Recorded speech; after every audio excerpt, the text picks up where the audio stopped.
கல்லுக்குள் தேரையை வைத்தவர் நீ, அதற்குள்ளோ ஜீவனை தந்தவர் நீ. கல்லுக்குள் தேரையை வைத்தவர் நீ, அதற்குள்ளும் தந்தவர் நீ. உமையன்றி அணுவேத அசையாதையா. சொல்ல ஆண்டவரே, அசையாதையா. உம் துணையின்றி உயிர் வாழ முடியாதையா. உம் துணையின்றி உயிர் வாழ முடியாதையா. நீரின்றி வாழ்வேறு இறைவா, உம் நினைவின்றி மகிழ்வேறு தேவா. நீரின்றி இறைவா, உம் நினைவின்றி மகிழ்வேது தேவா. உலகத்தில் 100 ஆண்டு நான் வாழ்ந்த போதும், உலகத்தில் ஒரு அகாதிலே உம் இல்லத்தில் வாழ ஒரு நாளே போதும். உம் இல்லத்தில் வாழ ஒரு நாளே போதும். நீரின்றி வாழ்வேறு எல்லாம் ஆண்டவர் நீங்க தான் இந்த 11 வேறு தேவா. நீரின்றி வாழ்வேறு இறைவா, உம் நினைவின்றி தேவா. பல கோடி வார்த்தைகள் நான் கேட்ட போதும், இயேசுவே நீர் பேச ஒரு வார்த்தை போதும். பல கோடி காலாதரவோ போதும், இயேசுவே நீர் பேச ஒரு வார்த்தை போதும். 1000 ஜீவன் உயிர் வாழுமே. ஓரி காலாதரவோ வார்த்தையில் உண்டு அற்புதமே. வார்த்தையில் உண்டு அற்புதமே. நீரின்றி சகலதரவோ மகிமை மகிமை இன்றி மகிழ்வேது தேவா. நீரின்றி அவை நினைவின்றி மகிழ்வேது தேவா. உலகத்தில் 100 ஆண்டு நான் வாழ்ந்த போதும், உலகத்தில் இல்லத்தில் வாழும் ஒரு நாளே போதும். இல்லத்தில் வாழும் ஒரு நாளே போதும். நீரின்றி கல்ல கைத்தடி நீங்க போ ஓரிகலதரவோ நினைவின்றி மகிழ்வேது தேவா. நீரின்றி நீங்க இல்லைன்னா இந்த 11 மாசம் ஒண்ணுல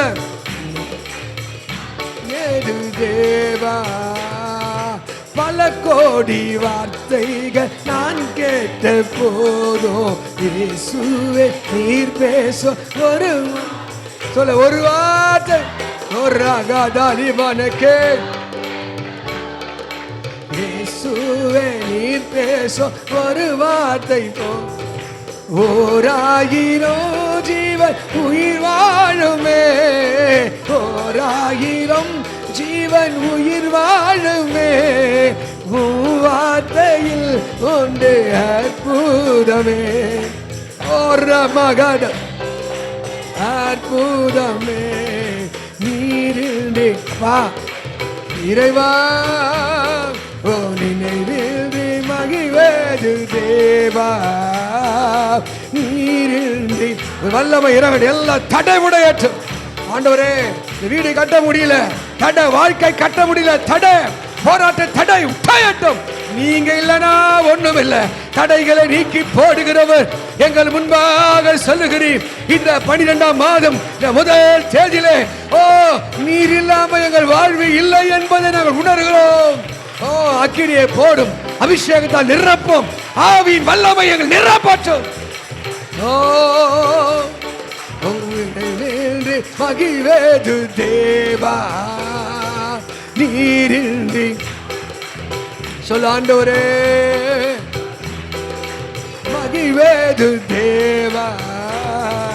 கல்லுக்குள் தேரையை வைத்தவன் நீ, அதற்குள்ளோ ஜீவனை கண்டவன் நீ. கல்லுக்குள் தேரையை வைத்தவன் நீ, அதற்குள்ளோ ஜீவனை கண்டவன் நீ. உம்மையன்றி அணுவேதோ அசையாதையா.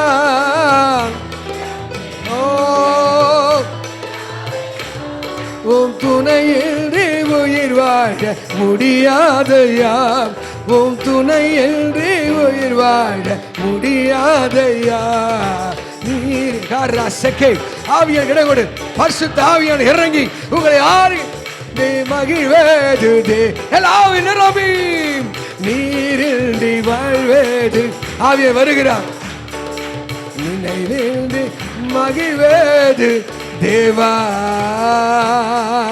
ஓ ஹalleluya ஹalleluya. ஓ ரியாங்கரதலபோ. உங்க மகிமை உங்க மகிமை ஜனங்களை நிரப்பட்டையா. இதுவரைக்கும் நடத்தி வந்தி. ஓ ரகதரமோ கரதலகரமோ. ஹalleluya. எத்தனை நன்மைகள் செய்தீரையா, இதில் எதற்கென்று நன்றி சொல்லி துதிப்பேன். எல்லாம் கை வைத்து நன்றி சொல்லுங்க. இந்த 11 மாதங்களை காத்தார் அல்லவா. இந்த 12ஆம் முதல் தேதியிலே ஆமை உமையன்றி அணுவேதும் அசையாதையா. உமையன்றி அணுவேதும் அசையாதையா. உம் துணையின்றி உயிர் வாழ முடியாதையா. உம் துணையின்றி உயிர் வாழ முடியாதையா.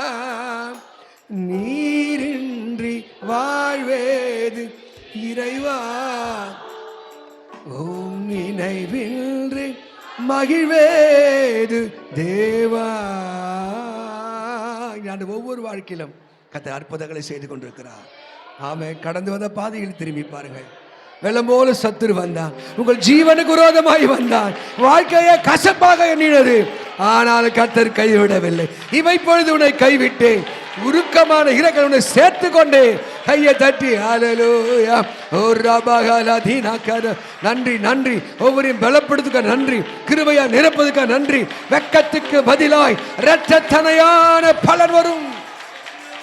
நன்றி நன்றி இயேசுவே. நீ எங்களோடு இடைப்படும். இந்த மாதம் முழுவதும் கரம் எடுத்து நடத்திய ஆசீர்வாதம் இயேசுவின் நாமத்தில் பிதாவே. ஆமென் ஆமென். உட்காருங்க. கர்த்தர் நல்லவர், அவருடைய கிருபை என்றும் உள்ளது. எத்தனை சந்தோஷமா இருக்கீங்க? ஆமென் ஹல்லேலூயா. இன்னைக்கு ஆண்டவர் உங்களை ஆசீர்வதிப்பாராக. சகரியா தீர்க்கதரிசன புத்தகம் 4ஆம் அதிகாரம் 6ஆம் வசனம் உங்கள் எல்லாருக்கும் தெரிஞ்ச ஒரு வேத பகுதி தான். அதிலிருந்து ஒரு சில வசனங்களை நாம் தியானம் செய்து நாம் ஜெபித்து நாம் இந்த மாதத்துக்குரிய ஒரு எக்ஸ்பெக்டேஷன், ஒரு எதிர்பார்ப்பு, அந்த மாதத்துக்குரிய நன்மையை யார் எதிர்பார்க்குறாங்களோ அது அவங்க வாழ்க்கையில் கிட்டுகிறது. அல்லேலூயா ஆமென். வேத வாக்கியங்கள் எல்லாம் தேவனுடைய ஆவியினால் அருளப்பட்டிருக்கிறது. யாருக்குள்ள தேவ ஆவியா இருக்காரோ அவங்களோட வசனம் உள்ள இருக்கும். யாருக்குள்ள வசனம் இருக்கோ அவங்களுக்குள்ள ஆண்டவர் இருப்பார். ஆமென் அல்லேலூயா. இந்த செய்தியினுடைய தலைப்பு ஆவினாலே எல்லாம் ஆகும். ஆமென். அப்படி சொல்லி என்னால் எல்லாம் ஆகும். இன்னைக்கு மத்தேயு சுவிசேஷம் 19:26 படித்தா மனுஷனால கூடாது தான் தேவனாலே எல்லாம் கூடும். அங்கே சங்கீதம் 33:9 படித்தா ஆமாவா, அவர் சொல்ல ஆகும், அவர் கட்டளையிட நிற்க. நம்புறீங்களா? அவர் சொன்னா சொல்ல, அவர் சொன்னா, அவர் சொல்ல காற்றையும் கடலை பார்த்து சொன்னாரு, காற்றே கடலே என்ன பண்ணு இறையாதே. எப்படி இருங்க? இறையாது, தொந்தரவு பண்ணாதே, அமைதலா இரு. அமை கத்த சொல்வாரா? தூங்குறல்லே சொல்லுங்க. நல்லா கொஞ்சம் அப்படிதான் இருக்கும். இது என்ன காலம்? ஏன்னா 2 நாள் நல்லா தூங்கி தூங்கி பழகிட்டு இருக்கோம். அந்த பழக்கம் சர்ச்சில் வரும், வரக்கூடாது. அல்லேலூயா. ஆவியில் எப்படி இருக்கணுமா? எப்படி இருக்கணும்? சும்மா சொல்லுங்களேன், சும்மா கதைன்னு இருக்கணும், அனலாக இருக்கணும். ஆண்டவருடைய வல்லம் உங்கள் மேலே ஆளுகை செய்யணும். கர்த்தருடைய பிரசனம் உங்களை நிரப்பணும். அதனால் அந்த மெசேஜ் கேட்கும்போது எப்படி கேட்கணும்? தம்பி நல்லா உற்சாகமாக கேட்கணும், டிஸ்டர்ப் பண்ணக்கூடாது. சொல்லி எசப்பா, அந்த பொல்லாத ஆவி என்னை தொந்தரவு பண்ணக்கூடாது, அந்த தொந்தரவு எங்கள் பாஸ்டரை தொந்தரவு ஆகக்கூடாது, நல்லபடி செய்தி கொடுக்கணும், ஜபத்திலே தாங்குங்க. கர்த்தர் உங்களை அற்புதம் செய்து ஆசீர்வதிப்பார். இந்த செய்தி என்ன? சகரியா தீர்க்கதரிசி புத்தகம் 4ஆம் அதிகாரம் 6ஆம் வசனம். அங்கே செருபாவேல் என்கிற ஒரு தேவ மனுஷனுக்கு கர்த்தர் அவனை உற்சாகப்படுத்துகிறார். இப்போ இந்த ஆண்டின் இறுதி, இந்த மாதம், இந்த கடைசி மாதம், ஒவ்வொரு மாதமும் ஒரு ஸ்டெப் வழியாக கர்த்தர் நடத்தியிருப்பார். அது நம்மளால் மறுக்கவே முடியாது. வியாதி வந்திருக்கும், கஷ்டம் வந்திருக்கும், மரம் முறிஞ்சு போகிற நிலை வந்திருக்கும், இல்லை நன்மை நடந்து ஏதோ நடக்கும். ஆனால் தேவன் நம்மை கைவிட்டதாகவே இல்லை. அவர் அழகாக அதினதின் காலத்தில் என்ன பண்ணுறாங்க, நேர்த்தியாக செய்கிறார். இப்போ இந்த புது மாசத்தில் இன்னும் சொல்கிறார், உற்சாகப்படுத்துறாரு, என் ஆவினாலே எல்லாம் ஆகும். ஒருவேளை ஐயோ என் பிள்ளைகளுக்கு கல்யாணம் பண்ணலையே, இந்த வீடு கட்டலையே, என் வாழ்க்கை எப்படியா இருக்கும், பல கேள்வி. என் ஆவினால எல்லாம் ஆகும். ஆமென். சில விஷயம் ஒரு சூனியமாக இருக்கும். நான் ரயில்வே ஸ்டேஷனில் போனேன், அங்கே ஒரு ட்ரெயின் வருது. இப்போ ஜாத்திரிக்கே ஆத்தா முகத்தானா, அப்புறம் அந்த ட்ரெயின் நம்பர்லாம் சூனியம் சூனியம் சூனியம். நம்ம சூனியம் மந்திரத்தை கேட்டோம். அப்போ ஹிந்தியில் சூனியனா சைபர் அர்த்தம். அவன் சைபர், நம்ம சூனியனா நம்ம அங்கே போயிடுவோம். அப்போ சைபர் முட்டை, அதில் ஒன்றும் இல்லை. சூனியனா ஒன்றும் இல்லை. ஒருவேளை நம்ம வாழ்க்கையில் பல இக்கட்டு, வறுமை, தரித்திரம், அந்தகாரம், சாபத்தின் வழியே வந்திருக்கலாம். இன்னைக்கு ஜெயன் சொல்றாரு, எல்லாம் என்னாலே ஆகும். உங்கள் பஞ்சத்தை மாற்ற என்னால் ஆகும், உங்கள் கண்ணீரை துடைக்க என்னால் ஆகும், உங்களை சிறந்திருக்க பண்ண என்னால் ஆகும். ஆமென் சொல்லுங்க. அல்லேலூயா. இந்த செருபாவேல் அவன் பாபிலோன் தேசத்துக்கு அங்கே போயிட்டான். பாபிலோன் அரசை இஸ்ரவேலை கேப்சர் பண்ணி கொண்டு போயிட்டான். இந்த செருபாவேல் ஒரு அரசனுடைய பேரன். அந்த ஆளுக்கு கண்ணெல்லாம் கூடாக்கி அங்கே இருக்கான். அங்கே ஒரு புள்ள பிறக்கிறான், அவனுக்கு இவன் பிறக்கிறான். இப்போது 70 வருஷம் இஸ்ரவேல் பாபிலோனிலே சிறையாக இருக்கிறார்கள். இப்போ பாபிலோன் என்பது என்ன, இப்போது இருக்கிற ஈரான். இப்போ சொல்கிற ஈரான் சொல்கிறல்ல, அதுதான் அப்போது இருக்கிற பாபிலோன். அங்கே 70 வருஷம் ஈரானில் இருக்கிறாங்க. அங்கே அந்த புதிய அரசன் வந்த பிறகு அவன் ப்ளீட் பண்ண கெஞ்சிறான், ஐயா எங்கள் நாட்டுக்கு போயிடுறேன், எங்களை விட்டுருங்கய்யா அப்படின்னு சொல்லும்போது ஒரு சில மக்கள், எக்ஸைல் சொல்லுவாங்க, த போஸ்ட் எக்ஸைல், அங்கேருந்து ஒரு கூட்டம் என்ன பண்ணுது, திரும்பி சொந்த நாட்டுக்கு வருகிறது. சொந்த நாட்டுக்கு வந்து அந்த நாட்டை பார்த்தீங்கன்னா எல்லாம் இடிஞ்சு உடைந்து வீடு இல்லாமல் அங்கே எங்கே யாரோ வேற இனங்களோ இருக்கும்போது கண்ணீர் விட்டு அழுறாங்க. இந்த செருபாவேலுக்கு ஒரு பாரம் வருது. என்னடா சுற்றி பார்த்தீங்கன்னா அங்கே தேவ ஆலயம் இடிக்கப்பட்டிருக்கிறது. அல்லேலூயா சொல்லுங்க. யூதர்களை, அந்த இஸ்ரவேலர்களை இதுவரைக்கும் எந்த அரசாங்கம், எந்த நாடும் ஒன்றுமே பண்ண முடியல. இன்வென்ஷன்லாம் பார்த்தீங்கன்னா அவனுடைய கண்டுபிடிப்புலாம் பிரமிக்கத்தக்கதாக இருக்கும். வானத்தில் நெட்டு வச்சுருக்கானா, மிசைல்ஸ்லாம் போட்டால் அது மேலே வந்து வரத்தாங்கிட்டு இங்கேருந்து ஒன்று புறப்பட்டு போய் அங்கே மேலேயே அழிச்சிருமா. அப்படி அவ்வளோ டெக்னாலஜி. இஸ்ரேல் நாடு எங்கே 1/3 பூமி, மீதெல்லாம் பாலைவனம் தான் இருக்கும், அவ்வளோ பாலைவனம் தான் இருக்கும். ஆனால் அவங்களுடைய ஹார்வெஸ்ட் பார்த்தீங்கன்னா, அவங்களுடைய கல்டிவேஷன், அவங்களுடைய தொழில், அது கல்டிவேஷன் விவசாயம், அவங்களோட விவசாயம் பார்த்தீங்கன்னா இருக்கிறதுலேயே அதிகமாக ஏற்றுமதி பண்ணுறாங்களாம். ஏற்றுமதி வாங்கி தின்னலை, ஏற்றுமதி பண்ணுறாங்களாம். நம்ம ஊரில் அவ்வளோ நிலமாக இருந்து கூட நம்ம வாங்குகிறோம், வெங்காயம் வாங்குகிறோம், தக்காளி வாங்குறோம், என்னவோ வாங்குகிறோம். அப்போ இஸ்ரேல் ஏற்றுமதி விஞ்ஞானத்தில் என்ன காரணம், அவங்கள யாருமே கிட்ட போக முடியல. ஒரு சின்ன நாடு 1947 போகிறேன் ஆகஸ்ட்டு அப்படின்றது 1947 இஸ்ரேல் நாடு சுதந்திரம் அடையுது. வெள்ளைக்காரங்கிட்டேருந்து சுதந்திரம் ஆகுது. சுதந்திரம் ஆகின உடனே அதுக்கு 2 வாரத்தில் 13 அரபி நாடுகள் சண்டைக்கு வராங்க. 13 நாளில் 3 மாதத்தில் அந்த நாடு அப்போ தான் சுதந்திரமாகி குடியேற்றப்படுது. அவ்வளோ 13 நாட்டை அடித்து தும்சம் பண்ணுறான் 3 மாதத்தில். அல்லேலூயா. தமிழ்நாட்டை விட கொஞ்சம் பெரிய நாடு, அவ்வளோதான். ஆனால் இன்றைக்கும் உலகமே அது சிம்ம சொப்பனமாய் இஸ்ரேல் என்ற நாட்டுக்கிட்ட யாருமே போக முடியல, அவன் விஞ்ஞானத்துக்கிட்ட போக முடியல, அவங்களோட பொலிட்டிஷியன் போக முடியல. அவ்வளோ கான்ஃபிடென்ட் ஸ்ட்ராங்காக. காரணம், அவர்கள் தேவ ஆலயத்தை பின்னிட்டு தேவ ஆலயத்தை சார்ந்து வாழ்வார்கள். அல்லேலூயா. இந்த செருபாவேல் அவனுடைய சுய தேசத்துக்கு உள்ளே போனோடனே முதல் பார்த்தது தேவாலயம் இடிக்கப்பட்டிருக்கிறது. அவன் சுய பலத்தில், சுய அறிவில் ஓடுகிறான், ஆலயத்தை அஸ்திவாரம் போடுகிறான். அவனுடைய அரசியல் இன்ஃப்ளூயன்ஸில் ஒரு ராஜா என்ற பேரன்ற இதில் அவன் பண்ணுகிறான். நல்ல விஷயந்தான். ஆனால் அவனோட சத்துருக்கள் பலத்தவர்களாக இருந்தபடினாலே ஆலயம் கட்டுவது தடைப்படுகிறது. நம்ம வாழ்க்கையில் கூட இந்த டிசம்பர் மாதத்தில் வந்திருக்கிறோம், நிறைய விஷயங்கள் தடைப்பட்டிருக்கும், நிறைய விஷயங்கள் டிஸ்டர்பாக இருக்கும். ரொம்ப அழகாக ஆரம்பிச்சிருப்போம், ஆனால் பார்த்தீங்கன்னா ஒன்றுமே இல்லை, சூனியம் தான், முட்டையாக தான் இருக்கும். ஒரு சிலருக்கு சக்ஸஸாக இருக்கும், ஒரு சிலர் தோற்று போயிருப்பாங்க. இன்னைக்கு தெய்வம் உங்களை பார்த்து உற்சாகப்படுத்துகிறார். அல்லேலூயா. நான் உன் கூட இருக்கப்பா, நீ கலங்காத, அழைச்சவர் நான் தான், உன்னை சிறந்திருக்க பண்ணவர் நான் தான், உன்னை விசேஷத்தாக மாற்றுகிற நான் தான் என்று சொல்லி கர்த்தர் உங்களோடு பேசுகிறார். இப்போ செருபாபேலுக்குள்ள ஒரு ஒரு ஒரு அன்ஃபெயிலியர், அன்சக்சஸ் அவன் வாழ்க்கையில் என்னன்னா, சாரி ஃபெயிலியர், அன்சக்சஸ் என்ன அது, அவன் எடுத்த அந்த மிஷனில், அவன் எடுத்த அந்த வேலையில் அவனால் கம்ப்ளீட் பண்ண முடியல, ஆலயத்தை கட்ட முடியல.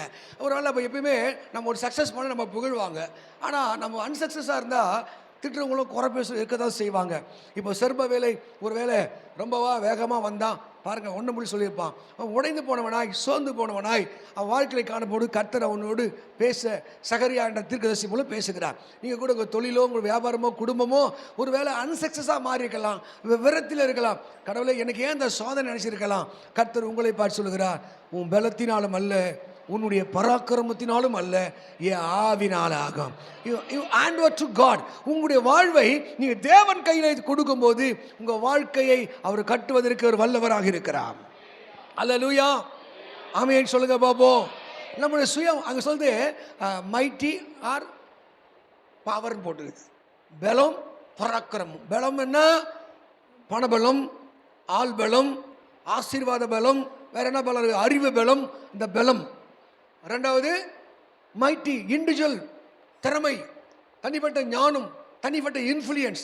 இப்போ தேவனுடைய சித்தத்திற்கு இந்த ரெண்டுமே எப்பவுமே தடையாக தான் இருக்கும். ஒரு சிலலாம் ஜெயிப்பான், ஆள் பலம், அறிவு பலத்தை ஜெயிப்பான். அதுக்கு பைபிளில் ஒரு வசனம் இருக்குது, பிரயாசப்படுகிறவன் தனக்காக பிரயாசப்படுகிறான், சகல பிரயாசத்துக்கும் பிரயோஜனம் உண்டு. நீங்கள் முயற்சினா கண்டிப்பாக ஏதோ கிடைக்கும். ஆனால் கர்த்தருடைய கிருபை என்பது முயற்சியை விட மேலானது. அல்லேலூயா, ஆமென். செருபாபேல் முயற்சித்தான், அஸ்திபாரம் போட்டான், முயற்சித்தான், அதுக்கு மேலே கட்ட முடியல. ஒருவேளை உங்கள் தொழில் நீங்கள் முயற்சிருப்பீங்க, உங்களுடைய இன்ஃப்ளூயன்ஸ், உங்களுடைய அறிவு, உங்கள் வல்லமை, உங்கள் திறமையில் ஒருவேளை நீ தோற்று போயிருக்கின்றால், இன்றைக்கி இயேசுக்கு முன்பாக நீங்கள் சரணடைந்து இயேசுவே என் வாழ்க்கையை ஆசுவை சொன்னால், உங்களுக்கு சொல்கிற தீர்க்க தரிசனமான வார்த்தை, பலத்தினால் அல்ல, பராக்கிரமத்தினால் அல்ல, நான் உங்க கூட வந்தால் எல்லாம் ஆகும். 2 சாமுவேல் 5ஆம் அதிகாரம் 10ஆம் வசனம் படிக்க வேண்டாம். அதில் தாவீதை பற்றி எழுதப்பட்டிருக்கிறது. தாவீது நாளுக்கு நாள் விருத்தி அடைந்தான். அங்கே சொல்லுது more powerful, more and more powerful. அவன் எப்படி பலமுள்ள பலனாக மாறினான். எதற்காக பலமாக மாறினானா? சேனைகளின் கர்த்தர் அவனோடு இருந்தான். இப்போ ஆவியான நம்மோடு இருக்கிறான்னு பாருங்க. உங்கள் நாவு புது பாஷை பேசுதான்னு பாருங்க. பரிசுத்த ஆவியை உங்களை கன்சியூம் பண்ணுறாருன்னு பாருங்க, உங்களோடு இடைப்படுறாருன்னு பாருங்க. அப்படிலாம் நடந்தால் உங்கள் வாழ்க்கை தோல்விக்கு அது ரொம்ப தூரமாக போய்விடும். தோல்வி உங்கள் கிட்டவே வராது. அல்லேலூயா.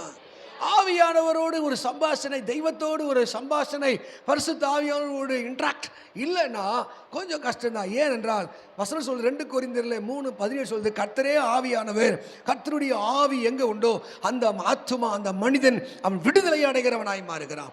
அப்போ விடுதலை நீங்கள் அடையணும், அடுத்த கட்டத்துக்கு போகணும், ஒரு நகர்வு உண்டாகணும். வாழ்க்கையில் தோய்வு சில பார்த்தீங்கன்னா டயர்ட் ஆகிடுவான். பார்த்தீங்களா, அட போயா போராடி போராடி என்ன பண்ணேன், தோத்துட்டேன். இந்த மண்டை என்ன பண்ணுமோன்னா அசதியில் வந்துடும், சோர்வில் வந்துடும், சலிப்பில் வந்துடும். அந்த உளவியலாக சைக்காலஜியாக நிறைய சொல்கிறாங்க. அது ஒரு 2 தவளையை பற்றி பேசுகிறாங்க. நான் சொல்லியிருப்பேன், 2 தவளை கொட்டான், துள்ளி துள்ளி ஓடிச்சான். துள்ளி துள்ளி ஓடி ஒரு தயிர் கொப்பரையில் கபாலில் குதிச்சிருச்சான். 2ஆவது குதிச்ச உடனே அந்த தயிர் பிசு பிசுன்னு அதை நீந்த முடியல. 2மே போராடி டபா டபா டபான்னு அடிக்குது. அடித்த உடனே அந்த தொடெல்லாம் வலியத்துச்சு, காலெல்லாம் வலியத்துக்குச்சு. அப்போ தவளையாலே நீந்த முடியல. அப்போ ஒரு தவளை சொல்லுதான், நண்பா விடை கொடு, என்னால் இதில் போராட முடியல அப்படின்னு நினச்சான். அப்போ அது அப்படியே நீந்தத்தை நிறுத்தி உள்ளே போய் அந்த தயிரில் முழுகிச்சான். இன்னொரு தவளைக்குள்ளே ஒரு சின்ன ஒரு ஸ்பார்க்கு, சின்ன ஒரு பொறி, சாகிறதே சாகிறோம், நம்ம முயற்சி பண்ணி சாகலாம் அப்படின்னு சொல்லி தயிரை கட்டி கட்டி உதச்ச உடனே தயிர் மெதுவாக வேணாம் கொஞ்சம் வெண்ணையாக மாறிச்சான். வெண்ணையாக மாற மாதிரி நம்ம மிதந்து மேலே வருதுதான் பாருங்க. அப்போ துப்புக்கடி எகிரி வச்சு கீழே போச்சான். அப்போ முயன்றும் முடியாதவங்களாம் இருக்குல்ல. ஆமாவா, இன்னைக்கு வாழ்க்கையில் நீங்கள் இறைவனுடைய பிரசன்னத்தை உணர்ந்தினா அவர் சோதனையிலேருந்து தப்பிக்கிற ஒரு வழியை உண்டாக்குவார். வாழ்க்கையில் சோதனை இருக்குது, உண்மைதான், கஷ்டம் இருக்குது, உண்மைதான், சுவர்கள் அடைக்கப்பட்ட உண்மைதான். ஆனால் சொல்லுது, ஒருவனும் திறக்கக்கூடாதபடி பூட்டுகிறவரும் ஒருவனும் பூட்டக்கூடாதபடி அவர் திறக்கிறார். ஏசாயா 45 படித்து பார்த்தீங்கன்னா, நான் உனக்கு முன்னாடி போவேன்றார். எப்படி போவாராம்? உனக்கு முன்னாடி போய் உன் வாழ்க்கையில் அண்டிலேஷன், தமிழில் சொல்லுது கோணல் போய்டும், இங்கிலீஷில் அண்டிலேஷன், ஒரு கரடு முருடு மேடும் பள்ளமாக ஒழுங்கற்ற கிடக்கிறத நான் ஒழுங்குபடுத்துவேன்.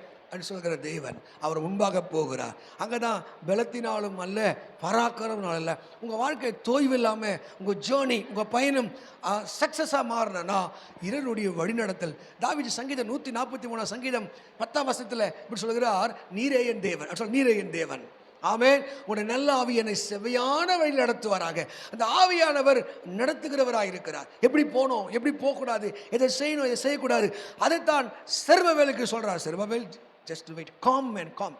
நம்ம அப்படியே பரபரப்பாக இருப்போம், டென்ஷனாக இருப்போம், ஒரு எரிச்சலாக இருப்போம். அப்போ அவனை அமைதிப்படுத்துகிற, அமைதியாக காம், சில்லுன்னு அவசரப்படாத, என் ஆவினாலே எல்லாம் ஆகும். ஹல்லேலூயா. இந்த வாழ்க்கையில் பதட்டப்பட்டு ஆத்திரப்பட்டு ஆவேசப்பட்டு ஒன்றும் சாதிக்கலை. ஆனால் கர்த்தருடைய கையிலே நீங்கள் கொடுத்து பாருங்கள். அங்கே சொல்கிற கர்த்தருடைய கையிலே அலங்காரமான கிரீடமாக கர்த்தர் மாற்றப் போகிறார், ராஜரீக முடியாக மாற்றப் போகிறார். இப்போ ரெண்டாவது 6ஆம் வசனத்துக்கு 7ஆம் வசனத்துக்கு 8ஆம் வசனத்துக்கு நிறைய கேப் இருக்குன்னு நான் நினைக்கிறேன். அங்கே 6ஆம் வசனம் நீ சொல்கிறாரு, செருபவேலை பார்த்து சொல்கிறார், அங்கே என்னவாம், பலத்தினாலும் அல்ல என் ஆவினால் ஆகும். இப்போ நீங்கள் சொல்லுங்கள், உங்கள் திறமையில் எவ்வளோ சக்ஸஸாக இருக்கீங்க, உங்கள் அறிவில் எவ்வளோ ஜெயிச்சுக்கிறீங்க, கொஞ்சம் ஹேண்ட் டு காட், தேவகிட்ட கொடுங்க. தேவன் என்ன பண்ண தெரியுமா, எவ்வளோ பெரிய மக்கா இருந்தாலும் எவ்வளோ பெரிய உருப்படாதாலும் அவர்களை வடிவமைக்கிற வேலை, உருவாக்குற வேலை, ஆசீர்வதிக்கிற வேலை என் தேவனாக இருக்கிறார். 7ஆம் வசனம் சொல்லுது, பெரிய பர்வதமே. பெரிய பர்வதம்னா த பிக் மவுண்ட், பெரிய மலை. அப்போ அதில் செருபவேலுக்கு என்ன இல்லை, மலை ஒரு தடையா இல்லை, மலை போன்ற பிரச்சனைகள் தடையா இருந்தது. இப்போ நம்ம வாழ்க்கையில் கூட சப்ப மேட்டராக இருக்கும். அது நம்ம மலை மாதிரி பூதகாரப்படுத்தி அதுக்காக அழுது புலம்புறது, நான் பிறந்த நேரமே சரியில்லை, ஏன் தலையெழுத்து, நான் ஏன் இப்படி கஷ்டப்படணும். நீங்கள் கவனிங்க, உங்களுக்கு சோதனை பாடு கஷ்டத்தில் endure the trial and temptation, don't worry. நீங்கள் அதுக்காக உங்கள் வாழ்க்கை நீங்களே முடிவு கொண்டு வராதிங்க. கர்த்தர் ஏதோ ஒரு சிறந்ததை வைத்திருக்கிறார், ஏதோ ஒரு பெஸ்ட்டை வைத்திருக்கிறார். அதனால தான் ஆண்டவர் கையில் நீ கொடுக்கும்போது தான் வாழ்க்கை பெஸ்ட்டாக இல்லை, அவர் தி பெஸ்ட்டாக மாற்றுவார், வாழ்க்கை சிறந்த வாழ்க்கையாக மாற்றுவார். சிறந்த வேலையெல்லாம் முடியலன்றது அவன் உணர்ந்தான். அவனால் முடியல, அவன் எப்போ உணர்றானோ அப்போ தான் கர்த்தர் கிரேஸ். நீங்கள் சொல்லுங்கள், என்னால் முடியாத ஆண்டவரே, நீங்கள் பார்த்துக்க. எந்த ஒரு மனுஷன் ரியலைசேஷன் பண்ணுறானோ, எந்த ஒரு மனுஷன் அதை உணர்றானோ, அங்கே தான் ஆண்டவர் அற்புதங்கள் செய்ய ஆரம்பிக்கிறார். நம்ம தோற்று போனதுக்கும் அன்சக்ஸஸாக மாறுறதுக்கும் நம்ம செல்லும் இடமெல்லாம் மொக்க வாங்கிட்டு வந்ததுக்கும் என்னடா காரணம்னா, ஆண்டவர் சொல்கிறதுக்கு முன்னாடியே ஓடுறது தான். மோசையை கூட கர்த்தர் அழைச்சாருங்க, மோசையை அழைத்தார். நீங்கள் மோசையோட அந்த கர்த்தருடைய அந்த நடத்திப்பை நீங்கள் பார்த்து ஆச்சரியமாக இருக்கும், ஆச்சரியமாக இருக்கும். எந்த மனுஷனாக இருந்தாலும் அவனை சிறந்திருக்க பண்ணுகிறவர், பெஸ்ட்டாக மாற்றுகிறவர். முதல் ஒரே ஒரு வசனத்தை நான் படிங்க. யாத்திராக புத்தகம் 35ஆம் அதிகாரம் 33ஆம் வசனத்தில் நாங்கள் அந்த ஆண்டவருடைய கிரியேஷன், எப்படி கிரியேஷன் பண்ணுறார், எப்படி அவர் ஒருத்தரை உருவாக்குறார் என்பதை நான் உங்களுக்கு சொல்லித்தரேன் பாருங்கள். யாத்திராக புத்தகம் 35-33ஆம் வசனத்தில் அங்கே பெசேலியேல் என்ற ஒருவனை குறித்து சொல்லுகிறார். படிமா, அவனுக்கு ஞானத்தையும் புத்தியையும் பாருங்க, ஞானம் புத்தி அறிவு நமக்கு இருக்கா பாருங்க. அது இருந்தால் ஏன் பாஸ்டர் நான் இவ்வளோ கஷ்டப்படுறேன். ஞானத்தையும் புத்தியும் அறிவையும் அருளி சகலவித வேலைகளையும் செய்யபடிக்கு தேவ ஆவினாலே நிரப்பினார். 33ஆம் அதிகாரத்தை படிச்சுன்னா அந்த யூகித்து செய்யக்கூடிய ஞானத்தை தந்தார். அல்லேலூயா. அதே யாத்திராகம் 33 நீங்கள் படிச்சீங்கன்னா யூகித்து செய்யக்கூடிய அறிவையும் ஞானத்தை தரும். என்ன பாருங்க, நம்ம என்ன ஒரு மக்கு பிளாஸ்திரியாக இருந்தாலும் உருப்படாத ஆளாக இருந்தாலும் இவனா அவன் சில தத்தின்னு சொன்னாலும் கர்த்தருடைய ஆவியார் உள்ளே வரும்போது அவர் உருவாக்குற கர்த்தராக இருக்கிறார். ஆமென் சொல்லுங்க. ஆவினாலே ஆகனா முடியாததெல்லாம் முடிய செய்கிற தேவன், நடக்காததெல்லாம் நடக்க செய்கிற தேவன். இந்த மோசையை குறித்து முதலே ஆரம்பித்தேன். இந்த மோசே யாருங்க, அவன் வாக்கிலும் செய்கிலும் வல்லவனாக இருந்தான்னு நீங்கள் அப்போஸ்தலர் 13 வாசிக்கிறோம். அவன் எப்படி இருந்தான், அவன் வாக்கிலும் செய்கிலும் வல்ல, பேச்சும் செய்கையும் சக்சஸாக இருந்துச்சு. அல்லேலூயா. இப்போ இந்த மோசே ஆண்டவரான அழைப்பதற்கு அவனுடைய அறிவும் அவனுடைய திறமையும் கர்த்தருக்கு தேவைப்படலை. அல்லேலூயா. மோசையுடைய அறிவும் மோசையுடைய ஞானமும் தேவைப்படலை. இப்போ மோசையை பற்றி பைபிள் சொல்லுது, அவன் பூமியிலே எப்படி தானா, என்னாகும் 13-12 வாசித்து பார்த்தா அவனை போல சாந்தம் உள்ளவன். ஆனால் மோசை மாதிரி கோவக்காரன் யாருமே கிடையாது. மோசை மாதிரி கோவக்காரன், பயங்கர டெம்பர், பயங்கரமான கோவக்காரன். நீங்கள் மோசையுடைய பயோகிராபிகள் அப்படி வரலாறு படித்து பார்த்தீங்கன்னா, மோசே ஞானம் நிறைந்தவன், அறிவு நிறைந்தவன், திறமை நிறைந்தவன். எப்பவுமே சொல்றாங்க, சைக்காலஜி சொல்றாங்க, யாருக்கு அறிவும் திறமையும் சரியா இருக்குதோ அவர்கள் கோபக்காரனா இருப்பாங்களாம். கோபக்காரனா இருப்பாங்களாம். ஏன் அப்படி சொல்றாங்கன்னா, ஒருத்தன் அறிவும் திறமையா இருந்தா இன்னொருத்தன் அறிவு திறமையா இல்லை என்றால் அவன் மேல ஒரு கோபம் வரும். ஒரு காரியத்தை சரியா சரி, ஏய் என்னடா செய்ற நீ அப்படின்னு பேச ஆரம்பிப்பான். அறிவும் திறமையும் யாருக்கு இருக்கிறதோ கோபக்காரன். மோசேவுடைய அந்த பயோகிரிப்பிக்கலா எப்படி வளர்ந்தானா, அவர் ராஜ குலத்தில் பிறக்கிறான். அது மாத்திரம் இல்லை, உளவில் அவன் ஏன் டிஸ்டர்ப்டாக இருந்தான். அவர் ஒரு எகிப்தியனாக வளர்ந்தாலும் அவனுடைய குணங்கள் எபிரேயனாக இருக்கிறது. அவர் 2 பண்பாடு, 2 கலாச்சாரம், 2 சிந்தை அவன் மண்ணில் ஓடிக்கணும். நான் எபிரேயனா, நான் எகிப்தியனா என்ற கன்ஃபியூஸ்டில் வளர்றான். நிறைய பேர் கன்ஃபியூஸ்டாக இருக்கான் பார்த்தீங்களா, அவன் தான் கோபக்காரன் அதிகமாக இருப்பான். ஆமேன்னு சொல்லுங்க. எவன் ஒருத்தர் திறமையாக இருக்கான் பார்த்தீங்களா, அவனுக்கு கொஞ்சம் கோபம் வரும். ஆமேன்னு சொல்லுங்க. இப்போ மோசே 40 வயசு கடந்துச்சு, வெளியே போகிறார். அவன் மண்டையில் நான் தான் ரட்சகன், நான் தான் இஸ்ரவேலுக்கு உதவி செய்கிறவன், எபிரேயனுடைய காவலன், அப்படி இறங்கி போகிறார். அங்கே போனால் ஒரு எகிப்தியன் ஒரு எபிரேயனை போட்டு அடியாடி அடிச்சுட்டு இருக்கான். கோவம், ஏய் இனத்தையோட அடிக்கிறேன்னு சொல்லி அந்த எகிப்தின் ஒரு அடி அடிச்சா செத்து போயிட்டான். அடிச்சுட்டு அங்கே எங்கே பார்க்குறான், ஒரு குழியை தோண்டி அவனை புதைச்சிடுறான். அடுத்த நாள் போகிறான், 2 எபிரேயர்கள் சண்டை போடுறாங்க. டேய் நம்மலாம் சகோதரர், ஏன்டா சண்டை போடுறீங்கன்னு சும்மா தான் கேட்டான். உடனே அவன் சொன்னான், டேய் நேற்று அந்த எகிப்தினை அடித்து கொண்டது போல எங்களை அடிக்க பார்க்கலாமா, எங்களை உங்களுக்கு காவலாக வைத்த யார் என்று அவன் பேசும்போது இவனுக்குள்ள ஒரு பயம் வந்து ஓடியே போகிறான். பார்வோன் அவனை துரத்த ஆரம்பிக்கிறான். மீதியா தேசத்துக்கு போய்விட்டான். இதுதான் கதை. அல்லேலூயா. இப்போ மோசே எப்படி சாந்தமுள்ளவனாக மாறினான்? அவ்வளோ டென்ஷன் பண்ணும்போது கூட என் பேரை ஜீவஸை கிறுக்கி போடுங்க, இந்த மக்களை விட்டுருக்குன்னு சொல்லு. காரணம் என்ன? கர்த்தர் அவனை உருவாக்குவதற்கு 40 வருஷம் ஆச்சு. ஆமென். இப்போ நீ உட்காந்துருக்கு சும்மா கிடையாதுங்க. He prepares for his namesake. அவருடைய பரிசுத்த வல்ல நாமத்து மகிமைக்கென்று அவர் நம்மை ஆயத்தம் பண்ணி கொண்டிருக்கிறார். ஹல்லேலூயா. முதல் எப்படி ஆயத்தம் பண்ற? அந்த மோசேயை குணங்களிலே மாற்றினார். ஒரு தலைமைத்துவம் வேணும் என்றால், லீடர்ஷிப் பண்ணி வேணும் என்றால், மக்களை முன்னின்று வழிநடத்த வேண்டும் என்றால், அவன் சராசரி மனுஷனாக இராதபடி அவன் விசேஷத்தவனாக மாறணும். அதுக்காகத்தான் கர்த்தர் அவனுக்கு ஞானத்தை புத்தியை அருளுகிற ஆவினாலே அவன் நிரப்பினார். பெசியலேலை ஞானத்தினால் புத்தினால் அவன் நிரப்பினான். அல்லேலூயா. ஒருவேளை நீங்க கத்துக்கலன்னு இன்னும் கத்தருவார், இன்னும் கத்தருவார். ஆமென். செருபாவேலுக்கு ஆண்டு சொன்ன வாக்குத்தத்தம் என்ன? என் ஆவினாலே ஆகும். அது கீழே வசனம் படிச்சுன்னா 7ஆம் வசனம் 8ஆம் வசனம் பார்த்தீங்கன்னா, செருபாவேல் கை இந்த ஆலயத்துக்கு அஸ்திபாரம் போட்டது, அவன் கையே கட்டி தீர்க்கும். கர்த்தர் உங்களை குறித்து ஒரு திட்டம் கொண்டிருப்பார் என்றால், உங்களை குறித்து ஒரு யோசனை வைத்திருப்பார் என்றால், இந்த பூமியில் அது யாராலும் தட்டி பறிக்க முடியாது, யாராலும் தடுத்து விட முடியாது. செருபாவேலுக்கு கொடுக்கப்பட்ட வாக்குத்தத்தத்தை கர்த்தர் அவன் வாழ்க்கையில் நிறைவேற்றினார். ஆமென் சொல்லுங்க. அதுதான் பலத்தினாலும் அல்ல, பராக்கிரமத்தினாலும் அல்ல, என் ஆவினாலே ஆகும். நீங்கள் அந்த ஆண்டவருடைய சித்தத்துக்கு கொஞ்சம் ஒப்பு கொடுக்கும் போது, அவருடைய மனம் திரும்புதலுக்கு ஒப்பு கொடுக்கும் போது, அவருடைய சித்தத்துக்கு ஒப்பு கொடுக்கும் போது, அவர் எந்த மனிதனாக இருந்தாலும் அவனை உருவாக்க ஆரம்பிக்கிறார். அல்லேலூயா. நீங்கள் ஏசாயா 11ஆம் அதிகாரம் 2ஆம் வசனத்தை படித்தா, இந்த ஆவியானுடைய வேலை என்ன தெரியுமா? ஒருத்தவங்களுக்குள்ள தெய்வம் வருகிறார், ஆண்டவருடைய கிருபை ஒருக்குள்ள இறங்கி வருகிறது. அந்த எந்த மனுஷனாக இருந்தாலும், ஞானத்தில், அறிவிலே, திறமையிலே, புத்தியிலே அவன் குறைவற்றவனாக இருந்தாலும் அவனை சிறந்தவர்களாக கர்த்தர் மாற்றுகிறார். என்ன சொல்றது ஏசாயா 11? ஞானத்தையும் அந்த உணர்வே இருக்காதுல்ல. எவ்வளோ அடிபட்டாலும் எவ்வளோ கஷ்டப்பட்டாலும் அவன் மண்டை மறைஞ்சிருக்கும், அவங்க புத்தியே வராது.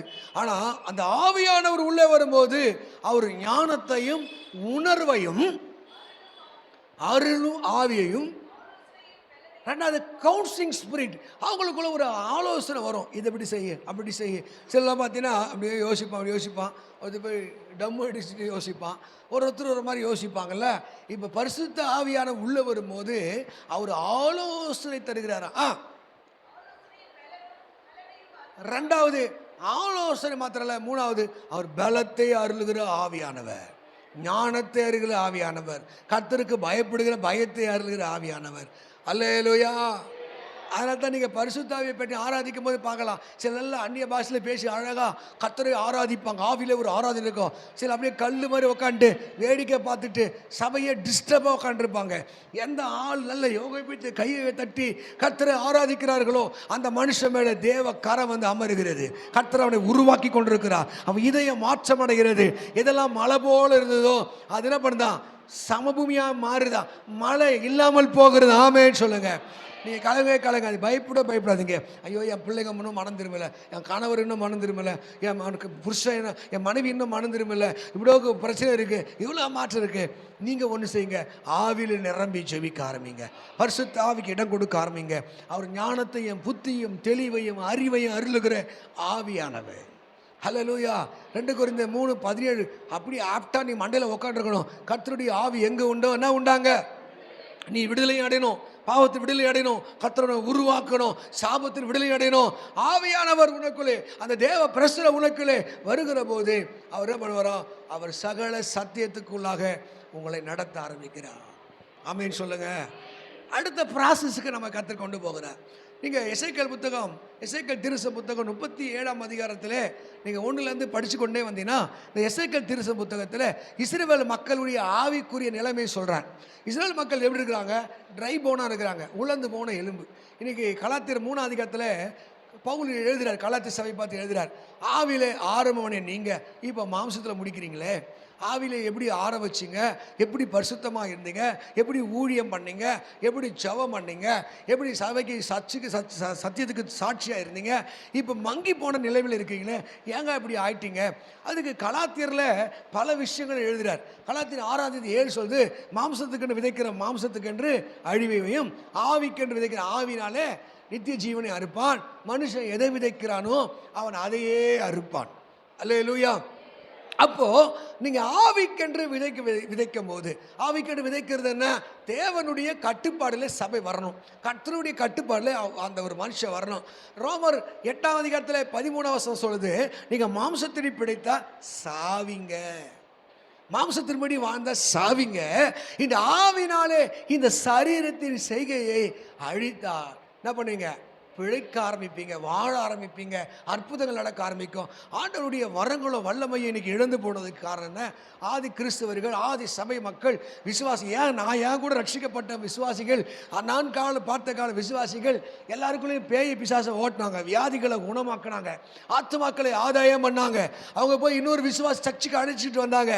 ஆனால் இன்றைக்கு விசுவாசிகளை, என் கையில் பைபிள் இல்லை, பைபிளை படி, முட்டிக்கால போடு, ஏன் இந்த வாரம் சர்ச்சைக்கு வரல, அவங்கள பார்த்து நொயின்னு கேட்க வேண்டியதாக இருக்குது. ஏன் கேட்க வேண்டியதுன்னா, அவர்கள் விழுந்து போன நிலையில் இருக்கிறார்கள், ஆவி இல்லாதவராக இருக்கிறார்கள், ஜென்ம சுபாவத்தாராக இருக்கிறார்கள், அவங்க பிரிந்து போகிறவராக இருக்கிறார்கள். அவங்களுக்குள்ளே பரிசுத்த ஆவியினுடைய நடத்திப்பு, பரிசுத்த ஆவியுடைய கிரியைகள் இல்லாதபடினால்தான் வரங்கள் ஆப்ரேட் ஆகலை. இன்றைக்கி ஒரு நேரத்துக்கு வர முடியாத கிறிஸ்தவர்கள் கடினமாக இருக்கும். 8 மணிக்கு ஆறாதுன்னா 8 மணிக்கு வர முடியாது அவங்களால. ஏனென்றால் அவர்கள் தேவ கட்டுப்பாடில் வரல, இன்னும் அவரை மாம்சத்துக்குரியவர்கள். நீங்கள் கலாத்தியர் 5:25 வாசிக்கப்பட்டா அங்கே என்ன சொல்றாரு பாருங்க. கலாத்தியர் 5:25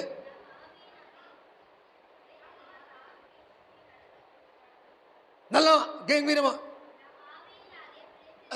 நான் ஆவினாலே பிழைத்திருந்தால் நான் ஆவி கேட்டு நடந்து கொள்ள. 24ஆம் வசனம், கிறிஸ்துவர்கள் தங்கள் ஆசை இச்சைகளை என்ன பண்றாங்களாம், அவங்க நீ கிறிஸ்துவனா மாறினா உங்க ஆசை இச்சைகள்லாம் சிலுவையிலே அது தொங்க ஆரம்பிக்கும். ஆமேன்னு சொல்லுங்க. இன்னைக்கு தேவ மக்களே, நம்ம வாழ்க்கையில் இருக்கிற பல இன்னல்களுக்கு, பல கஷ்டங்களுக்கு, பல கண்ணீர்களுக்கு, பல நடைபெறாமல் நிலைமைக்கு என்ன காரணம், கர்த்தர் நமக்குள்ளே என்ன பண்றது இல்லை, அசை வாழ்வதற்கு, உருவாக்குவதற்கு நம்மை விட்டு கொடுக்கணும். அதான் எசேக்கியேல் 37ஆம் அதிகாரத்தில் 1, 2, 3 வசனத்தை படிங்க. கர்த்தருடைய கை என் மேல் அமர்ந்து, இப்போ நான் மறுபடியும் சொல்கிறேன் பாருங்க, நீங்கள் ஸ்பிரிச்சுவலாக மாறினா தான் வி ரிசீவ் திஸ் ரெவலேஷன். எப்போ வெளிப்பாடு வருகிறது, எப்போ கர்த்தருடைய சத்தம் கேட்கப்படுது, எப்போ தேவனுக்கு நமக்கு ஒரு இன்டர் கனெக்ஷன் உண்டாகிறது, நீங்கள் தேவ ஆவிக்குள்ளே, தேவன் விரும்புகிறதுக்குள்ளே. இப்போ நம்ம சர்ச்சுடைய வாக்குத்தத்தம் என்ன, நம்ம சர்ச்சுடைய வாக்குத்தத்தம்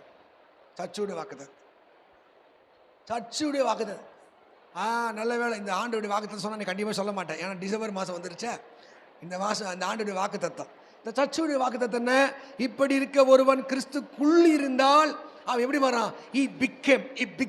அவன் என்ன பண்ணுறான்? அவன் மெதுவாக மாறுகிறான், புது சிருஷ்டிகளாய் மாறுகிறார். புது சிருஷ்டினா சுபாவங்கள் மாறுகிறது, பகைப்புணர்கள் மாறுகிறது, வறுமைகள் மாறுகிறது, ஏழ்மைகள் மாறுகிறது, அவனுடைய அடையாளங்கள் மாறுகிறது. அல்லேலூயா. நீ ஏழ்மையாக இருக்கலாம், தரித்திரம் இருக்கலாம், வீடு வாசல்லாம் இருக்கலாம். இட் வில் பி ஸ்லோலி என்ன பண்ணுது? சேஞ்ச் ஆக மாறுகிறது.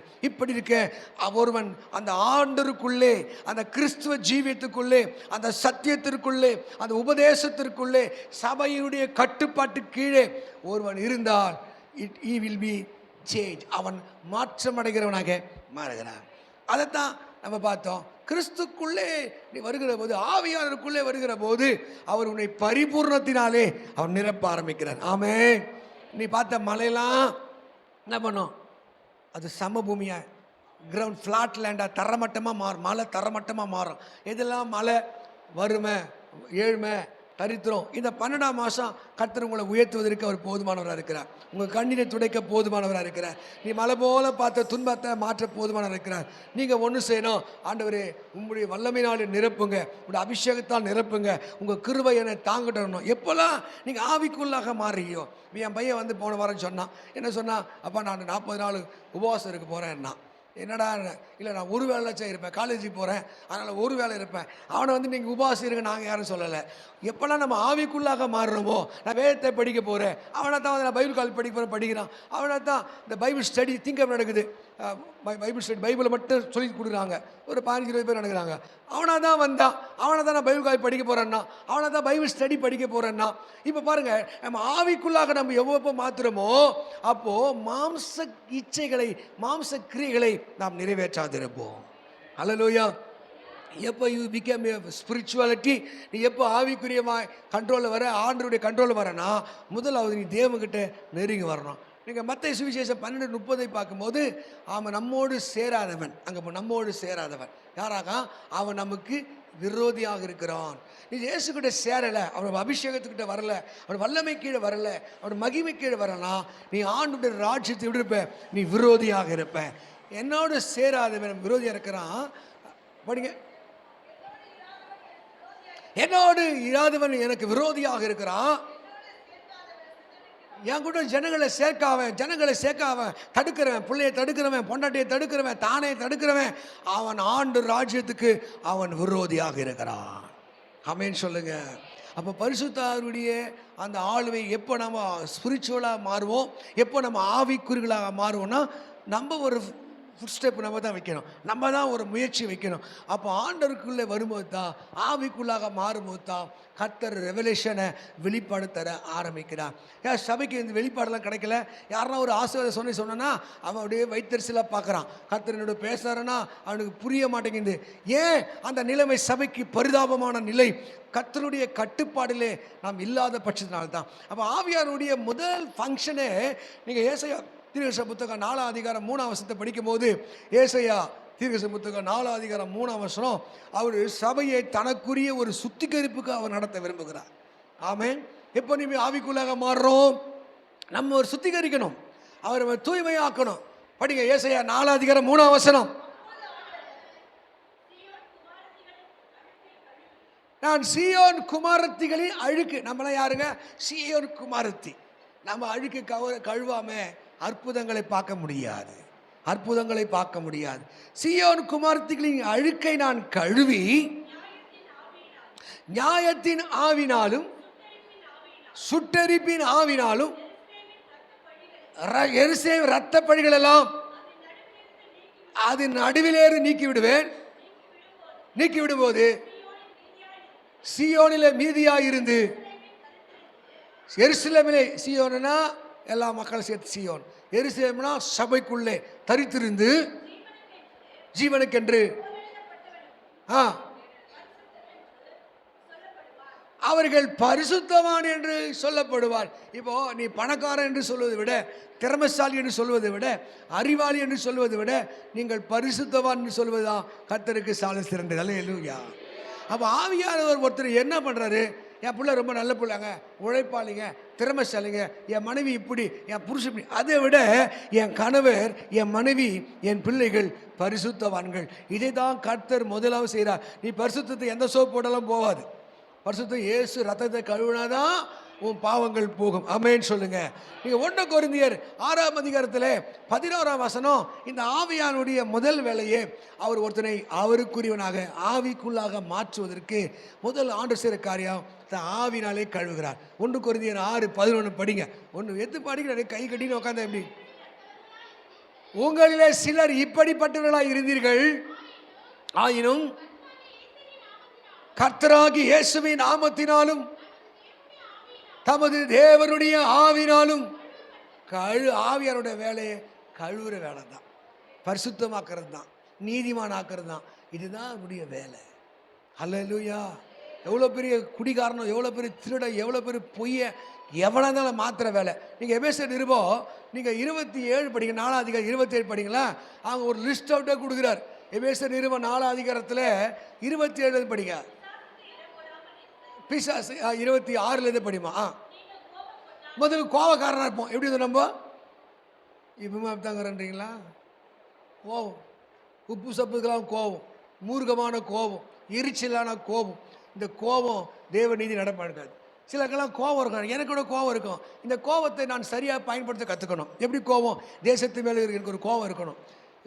கர்த்தருக்கு சரியாக நடக்காத விசுவாசி மேலே ஒரு கோபம் இருக்கணும். உண்மையாக வாழாத பாஸ்டர் எனக்கு ஒரு கோபம் இருக்கணும். எதுக்காக கோபம் இருக்கணும்? அவங்கள மாதிரி நான் இருக்கக்கூடாது. ஆமென். அல்லேலூயா. உங்களெல்லாம் சம்டைம் திட்டும் போது எப்படி திட்டிருப்பேன்? நீ என்கிட்ட தனியாக பேசி பாருங்கள், ரொம்ப நேசிப்பேன், எல்லாரும் அன்பாக பேசுவேன். ஆனால் நீங்கள் கடவுளுடைய விஷயத்தில் சரியில்லைனா நடு ரோடுன்னு பார்க்க மாட்டேன், வீடுன்னு பார்க்க மாட்டேன், 4 பேர் மாதிரி நிற்கிறீங்க பார்க்க மாட்டேன். ஃபஸ்ட்டு கண்ணா பெண்ணா திட்டுவேன். ஏன்னு கேட்டினா உங்கள் மேலே எனக்கு ஒரு கோபம். என் கோபத்தை நான் பக்தியாக மாற்ற விரும்புகிறேன். அல்லேலூயா. நமக்கு பாருங்க, இப்போ சமுதாயத்தில் நிறைய பேருக்கு சமுதாயத்து மேலே, அரசாங்கத்து மேலே இந்த நக்சலைட்லான்ற யாருங்க? அவங்களாம் கவர்மெண்ட்டை எதிர்த்து போராடுறவங்க நக்சலைட். அவங்களாம் ஆமாம், நக்சலைட்னா போராளிகள். என்ன போராளிகள்? அரசாங்கத்துடைய கொள்கை பிடிக்காம எதிர்த்து போராடுகிறவர்கள். இப்போ நிறைய தீவிரவாதிகள்லாம் இருக்க, என்னங்க, ஒருத்தருடைய கருத்து பிடிக்காம போராடுகிறவர்கள். நமக்கு எதனா தேசத்து மேலே கோபம் இருக்கா? இந்த தண்ணி நிற்கிது, கவுன்சிலருக்கு 4 பேர் போய் கேட்கணுங்க, சாரியா ஓ என்ன தண்ணி நிற்கிது கேட்ட கோபம் இருக்குதா? அவருக்கு இருக்கணும். சமுதாயத்து மேலே அக்கறை இருக்கணும். இங்கே இருக்க ஒவ்வொரு தலைவருக்கு இருக்கணும். அந்த தலைவன் சரியாக நடக்கலாம், கோவப்படணும். அவன் அடுத்த முறை ஒன்று சொல்லுது, இந்த ஸ்டாலினுக்கு நான் ஓட்டே போட மாட்டேன், ஏன் நான் தண்ணி நிற்குதுங்க. ஒருத்தருக்கு ஒரு கோபம் இருக்கும். அந்த கோபம் சரியான கோபமாக இருக்கணும்.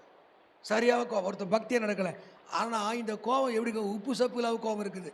நீ கோபக்காரனுக்கு தோழனாகாதே. நீ எப்படி மாறுவ?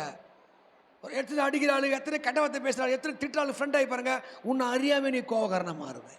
அப்போ இந்த கோபத்தினுடைய சுபாவங்கள் மாறணும்னா உனக்குள்ளே பரிசுத்த ஆவியுடைய சுத்திகரிப்பு தேவை. அடுத்தது, கோபம் வந்துருச்சுன்னா ஒருமா வராதா? நீ கோபம் கொண்டாலும் பாவம் செய்யாதிருங்கள். அப்புறம் சூரியன் அஸ்தமிக்கிறதுல உங்களுக்கு எரிச்சல் தனிஞ்சிடணும். அதான் கடவுள் சக்தி. யாரும் புருஷங்கிட்ட, பொண்ணகிட்ட, அண்ணங்கிட்ட, தம்பிக்கிட்ட ஒரு மூர்க்காவினா சூரிய மறைவதுக்குள்ள ஒப்புரவாகு. இதுதான் கர்த்தர் சொல்லுகிற சத்தியம். அப்புறம் இருங்கள். அடுத்து என்ன? திருடுறாள், திருட்டு பழக்கம். பார்த்தீங்களா? எல்லாம் திருட, பொண்டாட்டிக்கிட்ட திருடுறது, புருஷங்கிட்ட திருடுறது, அண்ணங்கிட்ட திருடுறது, அப்பா கிட்ட திருடுறது, இன்னொருத்தனை பொருளை எடுத்தால் மாதிரி திருடு, இன்னொரு உரிமையை திருடுனா திருடு. ஆமாவா? கவனி, தூக்கம் வருதா? திருடு. என் நேரத்தை திருடுனா நீ திருடி. ஆமாம், பிரசங்க ஏகத்தில் தூங்குனா நீ திருடி. ஆமாவா? இன்னொருத்தர் உழைப்பை திருடுனா திருடுறது, இன்னொரு உரிமை திருடுறது. ஆமாவா? ஜப நேரத்தை நீ ஒருத்தர் யாருக்கு கொடுக்குற, செல்ஃபோனு கொடுக்குற, டிவி கொடுக்குற, நீ ஒரு திருடன். ஆனால் திருடன் இனி திருடாமல் குறைச்சல் உனக்கு கொடுக்கத்தக்கதாக என்ன பண்ணுமா? நான் கையினாலே வேலை செய்யணும்.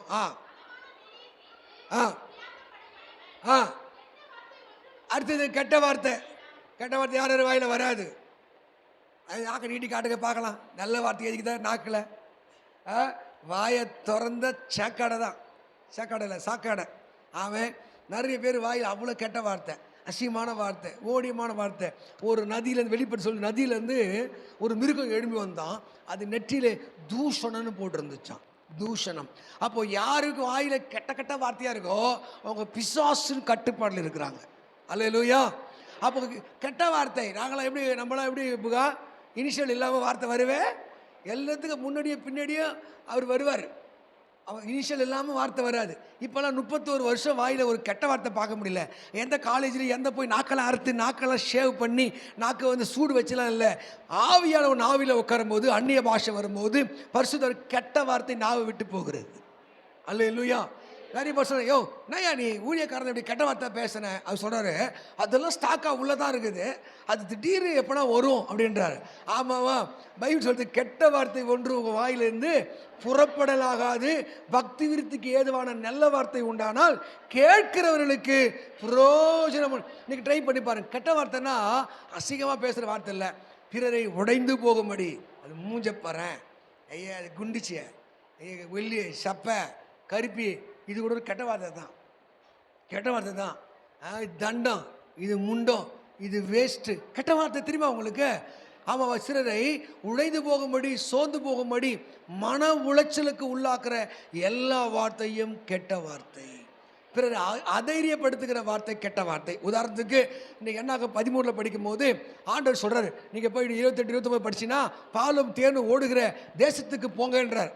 போனால் அவங்க பார்க்குறாங்க, கானானியர்கள் பார்க்குறாங்க, ரொம்ப ஹைட்டாக தடியாக இருக்காங்க. இந்த 10 பேரும் என்ன பாருங்க, இந்த 10 பேரும் சொல்கிறாங்க, நம்ம அந்த கானானுக்குள்ளே போக முடியாது, அந்த ஜனங்க பொல்லாத ஜனங்க, அவங்க பாருக்கு வெட்டிக்கிளி போல் இருக்கிறன்னு சொல்லி இஸ்ரவேலை அனைத்தையும் கரைய பண்ணினார்கள். ஒரு சில பேசினா பார்த்தீங்கன்னா அப்படியே நம்மள இதையுமே கரைஞ்சிடும், ஐயோ தலைவலி தான் கத்துவாங்க. அந்த 2 பேர் சொல்லுது, 2 பேர் இதை எளிதாக ஜெயிக்கலாம். வசனம் சொல்லுது, நூனின் குமாரன் ஆகிய யோசுவா மேலும் காலேப்பு மேலும் தேவாவி இருந்ததாம். யாருக்குள்ள தேவாவி இருக்கோ அவங்க வாயின் வார்த்தைகள் பக்தியாக மாறும். உனக்குள்ள தேவ வார்த்தை இருந்தால் அலப்பறை பண்ண மாட்டேன், சந்தடி பண்ண மாட்டேன், கூக்குலிட மாட்டேன், கூச்சல் போட மாட்டேன். உன் வாயின் வார்த்தைகள் தேவ வல்லமையின் கீழாக இருக்கும். ஆமென். அதான் சொல்லுது, கெட்ட வார்த்தை ஒன்றும் உங்கள் வாயிலிருந்து புறப்படுதலாகாது, பக்தி விருத்திக்கு ஏதுவான நல்ல வார்த்தை உண்டானால் கேட்கிறவளுக்கு புரோஜனம் உண்டாக பேசு. ஆமென். இன்னைக்கு எத்தனை பேர் நல்ல வார்த்தை பேச போறீங்க? ஆமென். வாயின் வார்த்தைகளை கர்த்தர் பார்க்கிறார். எத்தனை பேர் தாயை தகப்பனை பிளஸ் பண்ண போறீங்க, ஆசீர்வதிக்க போறீங்க? உங்கள் வாய் ஆசீர்வதிக்க, என் மகனை நான் ஆசீர்வதிக்கிறேன், என் மனைவி ஆசீர்வதிக்கிறேன், என் புருஷனை ஆசீர்வதிக்கிறேன், அவங்க நல்லா இருப்பாங்க. நம்மளா புருஷன் 2 அடி குத்தானா, ஐயோ போகிற லாரியில் மாட்டிக்க மாட்டானா? இது வார்த்தையை கேட்டுவிட்டு பேய் ஆண்டெல்லாம் தீமைக்கு செய்கிறல்ல, பேய் ரெடியாகிற உன்னை அழிக்குது. நான் வேலைக்கிழமை கூட அதான் சொன்னேன், வாயின் வார்த்தைகள் ரொம்ப முக்கியம், நீ எதை பேசுகிறன்னு தான் முக்கியம். ஆமாம், பிசாசு எவனை கொல்லலாமோ விழுகலாமோ சுற்றி திரிகிறான், நீ சப்போர்ட் பண்ணுற அவனுக்கு. ஆண்டவரே ஜெபமே பண்ணுது, அவன் கையை ஓடி காலை ஓடி, கர்த்தர் கேட்குறாரு, பேய் கேட்குது. நீ நினச்சிது அப்படி நடக்குது, அவன் அடி வாங்குறான், உதவாங்கிறான், ஆனால் இதில் கர்த்தர் சந்தோஷப்படலை. பைபிள் சொல்லுது, அவனவன் தன் தன் சுய இச்சையினாலே சிக்குண்டு சோதிக்கப்படுகிறான். இன்றைக்கி கர்த்தருடைய பிள்ளைக்கு வாய் என்ன பண்ணுமா? ப்ளஸ் பண்ணணும். உனக்கு ப்ளஸ் பண்ண தெரியுதா? உன் கணவனையோ மனைவியோ தாயோ தகப்பனையோ நீ ஆசீர்வதிக்கலைன்னா நீ பிறரை ஆசீர்வதிக்க முடியாது. பைபிள் சொல்லுது, உன் சத்துருக்களை சிநேகி, சபிக்கிறவர்களை சாபம் விடு. நம்ம பழகிட்டோம் அப்படி தான். நல்லா ஆசீர்வதிப்பே நீ. சபிக்கிறவர்களை ஆசீர்வதி. உன்னை திட்டினேங்கிறாங்க பாரு, அவங்களுக்கு என்ன பண்ண? ஜெபம் பண்ணுவியா? ஜெபம் பண்ணுவேன். உன்னை திட்டுனா பண்ணுவேன். ஆண்டவரே நீ ஒரு வயசை அவன் நினைத்தரலாம், நான் யாருன்னு காட்டும். நம்ம ஜெபமே அப்படித்தான். இன்னொருத்தர் கெட்டு போனால், இன்னொருத்தருக்கு தீமை வந்தால் நமக்கு அவ்வளோ குஜாலாக நமக்கு ஆமைன்னு சொல்லுங்கள். ஆனால் கர்த்தருடைய ஆவியார் நமக்கு என்ன சொல்கிறாரு பாருங்க, இந்த கேரக்டர்ஸ்லாம் மாறணும்னா, சுபாவங்களை மாறணும், கர்த்தருடைய ஆவியான இது முடியாது தாங்க, ஆனால் ஆண்டவரால் முடியும். அல்லேலூயா. நம்ம குணங்கள் மாறிட்டாலே போதும், சுபாவங்கள் மாறிட்டாலே போதும், கர்த்தர் நம்முடைய ஆசீர்வாதத்துக்கு தடையே கிடையாது. அதுக்கு பைபிளில் நிறைய சகலை, எத்தனை பேர் சகலை இருக்காங்க உங்களுக்கு? எனக்கு ஒரு சகலையும் இல்லை. ஆமாம், நிறைய பேருக்கு சகலினால பல ரகலெல்லாம் இருக்குது. அங்கே 1 பேதுரு 2:1-2 படிங்களேன். 1 பேதுரு 2 எத்தனை சகலை வராங்க பாருங்க. இப்போ 1 பேதுரு 2ஆம் அதிகாரம் 1ஆம் வசனம் இப்படி இருக்க, கர்த்தர் தயவு உள்ளவர் என்பதை ருசி பார்த்தது உண்டானால், நீ கீழே உட்கார மாட்டீங்களா? கர்த்தர் தயவு உள்ளவர் என்பதை ருசி பார்த்தது உண்டானால், சகல முதல் சகல வந்துட்டாரா? யார் வந்து சகல?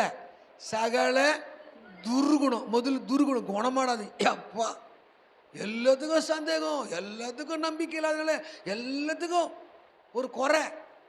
ஆமாவா? என்ன குணம் அது? என்ன குணடா அது? பிசாசு. சகல துர்குணமும் கபடு. வெளியே ஒரு தோற்றம், உள்ள ஒரு தோற்றம்.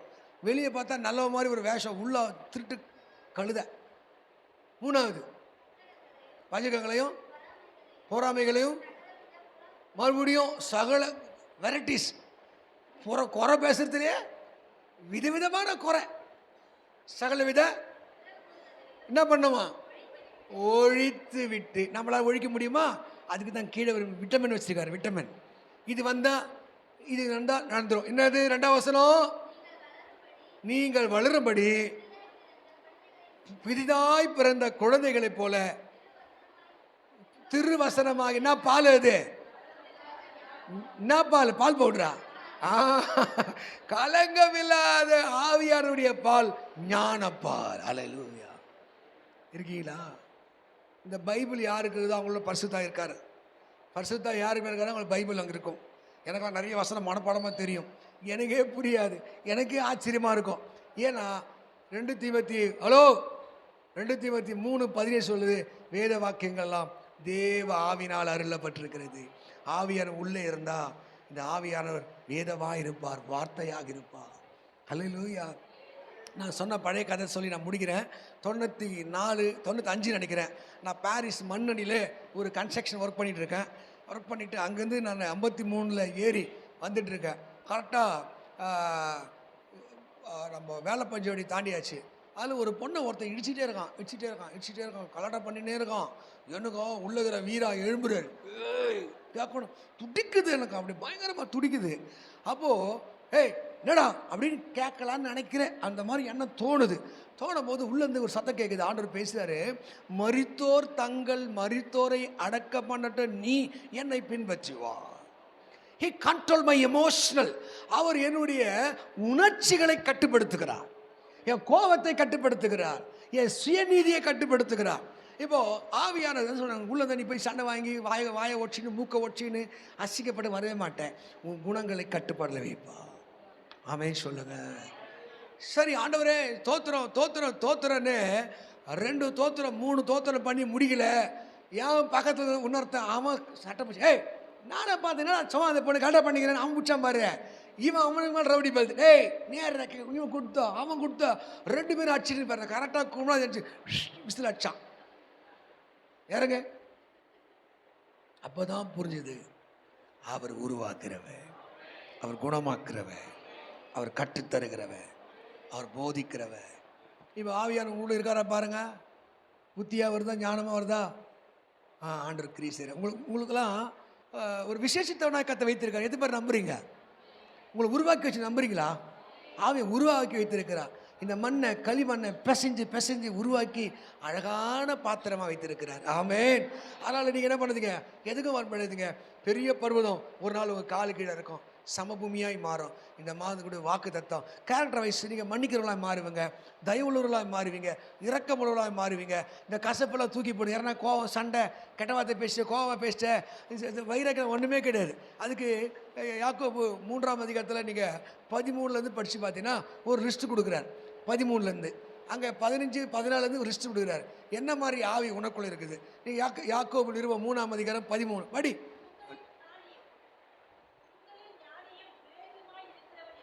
நீ சொல்றல நான் பெரிய அறிவாளி புச்சாரி நினைக்கிறல்ல, எவனோ சிந்திக்க கடவன். படி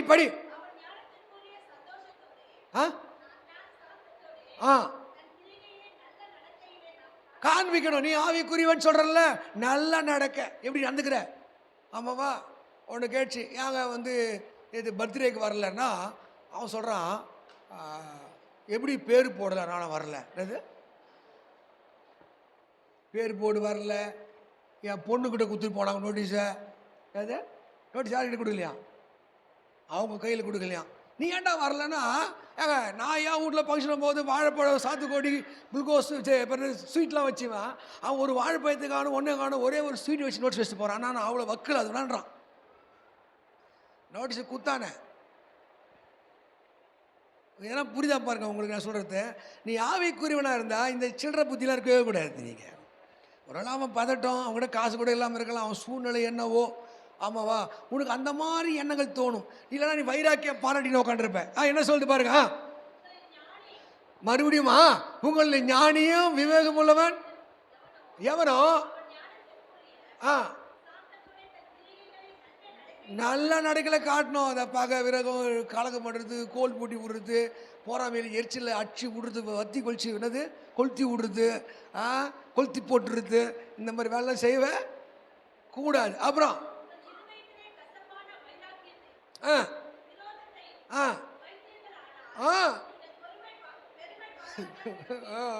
என்ன பண்ணுமா, உங்கள் இதயத்தில் கசப்பும் வைராக்கியம் வச்சிருந்தீங்கன்னா நான் வீட்டு வாசல் மதிக்க மாட்டேன், நான் போக மாட்டேன், நானும் அவ்வளோ கதியில் போனவன். டேய், உனக்குள்ள நல்ல ஆவி இல்லடான்னு பைபிள் சொல்லுது. நீ அந்த மாதிரி கசப்பும் வைராக்கியம் உனக்குள்ள இருந்தா, உனக்குள்ள தேவாவியில் பேய் ஆவி இருக்கு.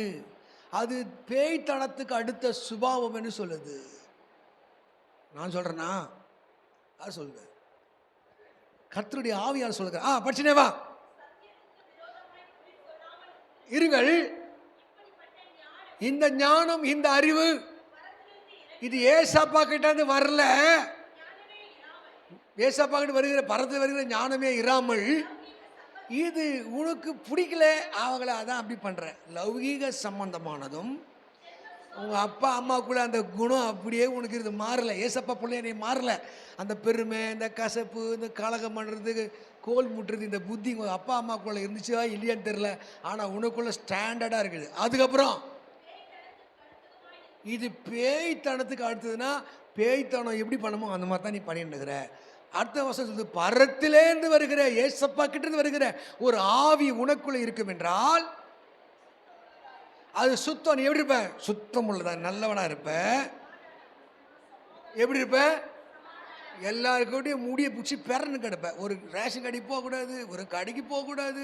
இப்படி போயிட்டு வரது ஊர் வம்பு வந்துடும். கடைக்கு போட்டு பஸ்ஸில் ஏறி அடுத்த பஸ் ஸ்டாண்ட் இறங்கத்தாக்கிட்டே 2 பேர் சண்டை வச்சிடும். இன்னும் இடிக்கிற, இன்னும் காலம் மெட்டிக்கிற, தூர போய் நில்லு. இது சர்ச்சில் ஆவியில் குதிக்கும். ஆனால் ஒரு பஸ்ஸில் ஏறி இறங்கத்தாக்கட்டையும் பேர் என்ன பேர்? சாந்தி அக்கா. யாரும் சாந்தி அக்கா இருந்தால் மன்னிச்சுக்குங்க அப்படின்னு சொல்லிட்டு பாட்டு. சாந்தி அக்கா யாரு? சண்டையில் உன்ன போல சாந்தி அக்கா பேரும். சண்டையில் உன்ன போல யாரு? சமாதானம் பேர். சண்டை மூட்டுறாரு. ஆமே, நம்ம பேருக்கு நமக்கு சம்பந்தமே இருக்காது. என்ன சொல்லிட்டு பாருங்க, உங்களுடைய நீங்கள் போதும் நீங்கள் இப்போ போய் என்ன பண்ணுங்க, கையை பிடிச்சி சாரிங்க சொல்லிட்டு நான் பூமி இடிஞ்சு பூமி கீழே போயிடும். ஆமாம், சொல்லிப்பாரு. கர்த்தருடைய ஆவி உனக்குள்ளே இருக்கணும். என்ன சொல்லுதுங்க? சொல்லணும். நீங்கள் யார் ஆகணும்? நான் ஏற்கனவே வாக்கு கொடுத்து கை நீட்டுங்க எல்லாரும். நீட்டு.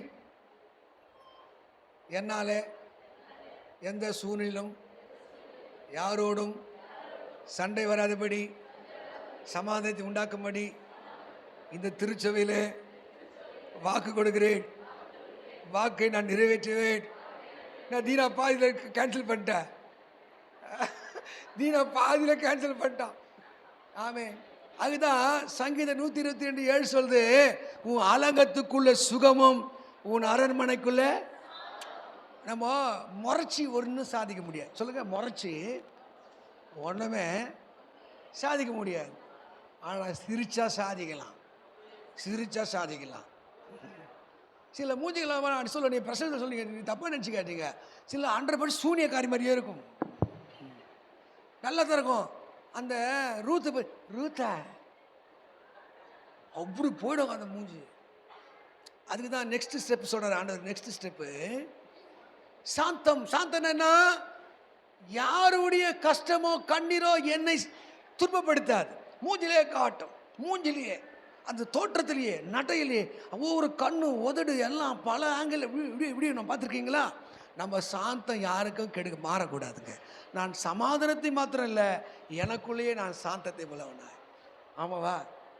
நீ என்ன தான் நீ மஸ்காரா போடு, என்ன தான் மேக்கப் பண்ணு, மூஞ்சி மாதிரி லிப்ஸ்டிக் டச் வச்சுக்கோ, அப்படியே ஒன்று போய் அழுது இருக்குது, அழுது கண்ணை தொடங்குதுங்க. துவச்சிட்டு அடுத்து எடுத்து லிப்ஸ்டிக் தடிக்கிட்டு அழுது எனக்கு பாவம். சில ஒரு பொண்ணு பேர் நல்லா நல்ல பேராச்சே, யூத் இப்படி நடத்திட்டே இருக்கேன். யூத் நடத்திட்டு நல்லா அழகாக பல பொண்ணு நர்ஸு, பிஎஸ்சி நர்ஸு வந்துச்சு. நல்லா ஜாப் பண்ணிட்டு முடிச்சுட்டு போயிட்டு வந்தேன். எனக்கு கிரியை செஞ்சாரு பாருங்க, அது கொஞ்சம் கருப்பாக இருக்கும். நல்லா அழகாக ட்ரெஸ் பண்ணி வந்துச்சு. மறுபடியும் பார்த்தா ஆளை காணாது. என்னடா இந்த இடத்துல பொண்ணு காண வேற மாதிரி பார்த்தா அது அழுது அழுது அழுது கண்ணில் இருக்கிற மையை பூசி மொத்தத்துக்கு கருப்பாயிடுச்சு. அவ்வளோ மை கண்ணில். அவன் அல்லேலூயா. எதை இழந்தாலும் அவங்க சமாளத்தை இழாது. அரிசி இல்லை, பருப்பு இல்லை, இவன் இல்லை, அவன் இல்லை, அது இல்லை. கர்த்தர் காலத்தை மாற்றுவா, சூழ்நிலைகளை மாற்றுவா. அது சொல்றாரு, அந்த சமாதானம் மகிழ்ச்சியாக இருக்கணும். எப்பவுமே பிரியாணி சாப்பிட்டு நினச்சிக்கணும், இன்னைக்கு கஞ்சி சாப்பிட்டுக்கிறேன். ஒரு நாள் பிரியாணி சாப்பிட்டேன், 65 சாப்பிட்டேன், தந்தூரி சாப்பிட்டேன், முழு கோழிக்கு என்ன பேர், கிரில்லு அதெல்லாம் நினச்சிக்கிறேன். நானும் நிறைய டைம் சாப்பாடு கறி மீனே இருக்காது. நாங்கள் வடநாடு போனோம், ஒரே பருப்பு பார்த்தா அப்படியே நாக்கெல்லாம் ஏற்கனவே செத்து போய் கிடக்கு. அதுதான் எனக்கு கறி வைக்கிறாங்க, மீன் வைக்கிறாங்க, நான் சாப்பிட கூட முடிவு பண்ணிட்டேன். ஆனாலும் நம்மளாம் ஒரு நாள் சூப்பராக சாப்பிட்டல, அட என்னடா இதெல்லாம், எது சாப்பிட்டாலும் வயிறு தானே ரொம்ப போகுது. அப்படி தான் நான் என்ன தேத்திப்பேன். ஆமேன்னு சொல்லுங்க. நீங்கள் உங்கள் சமாதானத்துக்கு எந்த சூழ்நிலை இழந்து போகவே போகாதீங்க. ஆவியார் உங்களோட நிலை கொண்டு இருப்பார். அப்புறம் எனக்கு என்ன, நான் கறி தான் சாப்பிடுவேன், இன்றைக்கி ஞாயிற்றுக்கிழமை கவுச்சி தான் சாப்பிடுவேன், இந்த ட்ரெஸ்ஸு தான் போடுவேன், இதை தான் பண்ணுவேன். அடம்ட்டாக இருக்காதீங்க, அடம் பிடிக்கிற ஆளாக இருக்காதீங்க. எனக்கு சாம்பார் பிடிக்காது, கத்திரிக்காய் பிடிக்காது, இதோ பிடிக்காது, நான் இப்படியே விட்டுருக்கோம், நான் இப்படியே வந்துடுறேன். பரிசுத்தாவி உள்ளே வரும்போது நீ எப்படி தெரியுமா, அட்ஜஸ்டாக மாறுவேன். எப்படி மாறுவேன்? அட்ஜஸ்டாக மாறுவேன். எல்லாம் இணங்கி போவேன், தாழ்ந்து போவேன், சகிப்புத்தன்மை இருக்கும். நான் வந்தால் இப்படி தான் வருவேன் இல்லை. அல்லது ஆவியாருடைய ஃபங்க்ஷன் என்ன தெரியுமா, உன்னை அவருக்குரியவனாக மாற்றுவா. அல்லேலூயா. பவுல் எது கவனிமா, நான் வாழ்ந்திருக்க தெரியும், தாழ்ந்திருக்க தெரியும், குறைபடுவோம், பட்டினியாக இருக்கோம், நிறைவாக இருக்க நான் போதிக்கப்பட்டேன். இந்த பரிபூர்ணத்துக்கு நேராய் நீங்கள் மாறுங்க. சர்ச்சில் இது மாதிரி திருவந்தியில் சோறு போட்டுகிட்டே இருக்கோம். சோறு போட்ட உடனே எல்லாம் வச்சுட்டே வந்தாங்க. பார்த்துச்சு, அது மேலே 2 ரக்கம் இருந்துச்சு. அப்படி கறிடான்னுச்சு. இதே வச்சுட்டு வரேன்னா அதுக்குள்ளே நம்ம மச்சு வச்சுட்டு போயினே இருக்குது. அதே அதில் அடுத்த மாதம் 20 வந்துச்சு. அது இப்போ அந்த லாஸ்ட்டில் உட்காந்து சீக்கிரம் சோறு வராது. இங்கே எத்தனை வந்து ஒரு திட்டுட்டு சோறை சாப்பிட மச்சியாந்து போயிடுச்சு. ஏன் அட்ஜஸ்ட்மெண்ட் இல்லை? ஒரு இலை எடுக்காது, சர்ச்சை பெருக்காது, 100 ரூபாய் தசமா காணிக்க கொடுக்காது, திருவந்து சாப்பாடு காணிக்க கொடுக்காது. ஆனால் அது ரோசம் மட்டும் ஜாஸ்தியாக இருக்கும். தப்பாக சொல்ல வரல, இணக்கம். சரி, நம்மளே உட்காந்துக்கிறோம், போடுறது 4 பேர் தான் செய்கிறான், போட்டு தானே வருவான், வரட்டுமே.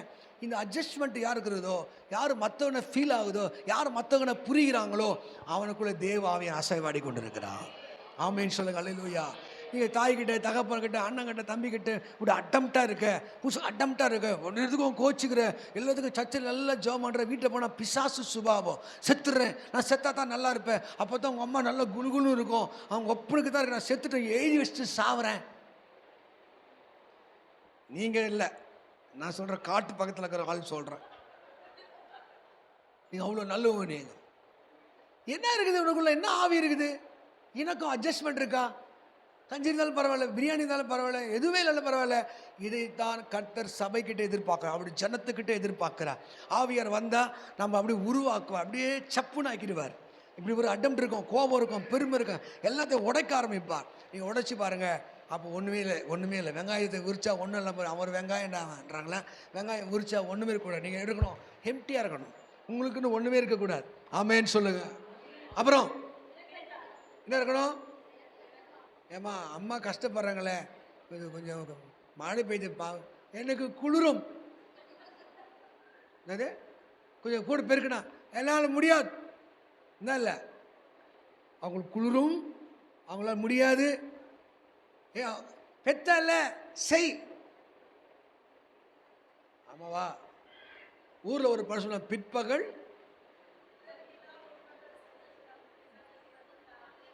அது இப்போ நீ என்ன விதைக்கிறியோ அது நாளைக்கு அறுப்பேன். ஆமாவா? ஆமாவா? அது இரக்கமே இருக்காது. ஐயோ ஆத்தா இவ்வளோ கஷ்டம், இது வரை இதெல்லாம் என்ன கேட்பேன்.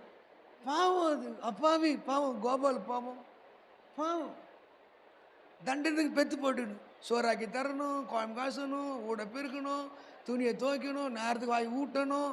ஆமாவா? இரக்கமே இல்லாது. எழுதுங்கள். ஆமாங்க, யாருக்குள்ள தேவ ஆவியான இதை இரக்கமாக மாறும். கணவனுடைய நற்கிரிகளை கண்டு புருஷனுடைய மனைவியுடைய நற்கிரிகளை கண்டு அந்த இரக்கம். ஆமாவா சொல்லுங்க. இதெல்லாம் ஆவியார் செய்வார, கண்டிப்பாக செய்வாருங்க. இந்த டஃப் அண்ட் ரஃப் அண்ட் ஹார்ட்லாம் மாறும், சாஃப்ட் நேச்சுரலாக மாறும். அவங்களோடு போய் ஜல்லாயிடுவாங்க. ஐயோ பாவம் இல்லை, எவ்வளோ கஷ்டப்படுறாங்கல்ல, அந்த உணர்வை ஆவியை ஏற்படுத்துவார். அருள் பிரதர் வந்து எலக்ட்ரிக் ஒர்க் பண்ணியிருந்தார். என்கிட்ட சொன்னார், செஞ்சுட்டே இருந்தார். ஒருத்தர் வீட்டில் செஞ்சுருந்தார். என்னங்கண்ணே ஐயா, நான் இன்னும் யார் வீட்டுக்கும் வேலைக்கு வந்துட்ட மாதிரி அவர் அந்த இஞ்சி போட சோபாவில் பத்துக்கிட்டு அப்படியே டீ பார்த்தாருயா, ஒரு வேலை கூட வந்து செய்யலையா, இன்னொன்று கூட கேட்கலையான்னாரு. எனக்கு அவள் நம்ப ஒரு லட்சணம்னு. ஆமாம், என்ன பண்ண கூட கேட்கல, சோபா மேலே கால் போட்டு டிவியே பார்த்துருந்தாரு. இன்னொன்று கூட கேட்கல என்னென்ன. சில பேர் தாங்க இருப்பாங்க, அவங்களோட சுபாவம் அது மாதிரி. ஆமாம். முடிங்க. என்னது என்ன கனி வச்சுங்கிற? அல்றி வேதியா? அல்றி வேதி வச்சுக்கிறேன். வேற என்ன? இந்த முள்ளுக்காயா? உன் கனி என்ன மாதிரி கனி வச்சுக்கிறேன்? ஆமே, நல்ல கனி. உன் கிட்ட சில கிட்ட வர முடியல. அல்றி பழம் பார்த்து அழகாக இருக்கும். அல்றி வேதை பார்த்துருக்கீங்களா? அல்றி செடி பார்த்துருக்கீங்களா? அழகாக இருக்கும் பார்க்குறதுக்கு. சில பார்க்க அழகாக தான் இருப்பான், ஆளை தூக்கிடுவான். ஆமே ஆமேன்னு சொல்லுங்க. நற்கனினாலும் இதெல்லாம் கற்று நம்ம மாற்றினா தாங்க 2023 24 முடியணும்.